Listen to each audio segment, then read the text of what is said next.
Tony Breidinger. Too bad those 6 games are going to be crashed most weeks. Grant Enfinger. Very underrated driver still, and very cool to see how he's transformed CR7 to mid-pack team to immediate championship contenders in less than 1 season. Corey Heim. Despite the talent, his PR, I think, has forever been hurt because of Phoenix a couple years ago. Jake Garcia. Doesn't seem like a bad driver, but he also seems to lack pace most weeks too. Hopefully this year he can step it up. Tanner Gray. He's going to have yet another season of an 11th to 15th place finish, but yet will still get to stick around because his granddaddy co-owns the team.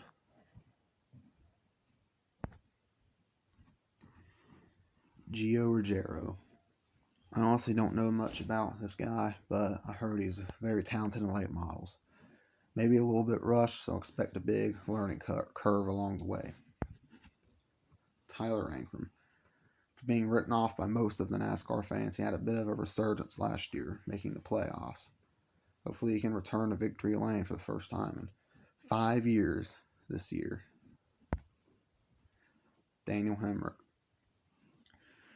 Probably one of the best driver in NASCAR who just can't win. I expect the same this year. Another winless season, yet he'll still find a way to compete for the championship. Dawson Sutton. Can't really gauge him right now, but seems very talented though. Hope he has a good year. Frankie Muniz. Unfortunately, he's going to go from Malcolm in the middle to Malcolm in the back of the field. Lane Riggs.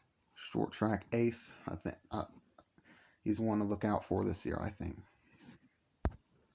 Chandler Smith. I've always liked Chandler, and I'm really, really glad he's not stuck working for his dad's construction company. I expect him to also be a contender this year. Matt Mills. I can't tell if he's a good driver or not because he legitimately has some of the worst luck I've ever seen. It's actually incredible how bad his luck is. Christian Rose. For a guy who with not much NASCAR experience, he hasn't done terrible in his career. I really don't expect much for him this year. Caden Honeycutt. I expect him winning at least 1 race. He's very talented, and he's one to watch this year for sure.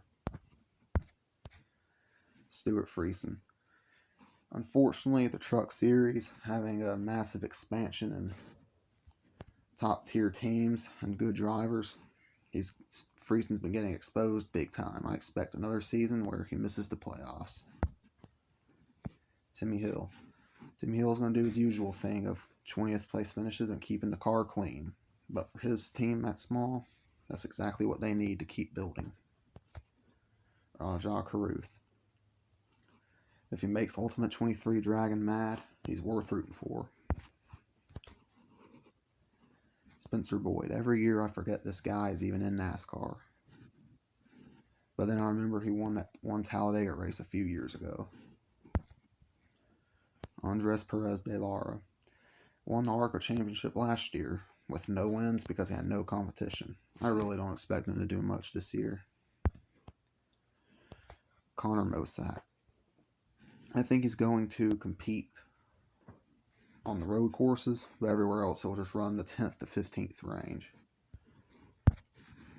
Matt Crafton. All good things must come to an end, and unfortunately, that's the case with Matt Crafton's career. He's a lock for the Hall of Fame, though, so pretty cool. It's going to be sad, though, when he does eventually retire. Jack Wood. When Natalie Decker manages to have more top 5s than you and less starts and top equipment, I think you should just hang it up. I have no clue why teams keep hiring this guy. Ty Majeski. His career almost ended a few years ago, but he's able to claw back and eventually win a truck championship. Safe to say he's got a home forever in the Truck Series. Ben Rhodes. I expect another year of competing for a championship despite barely having top 10 speed all year. And with that, this will end this video. Hope you enjoyed it.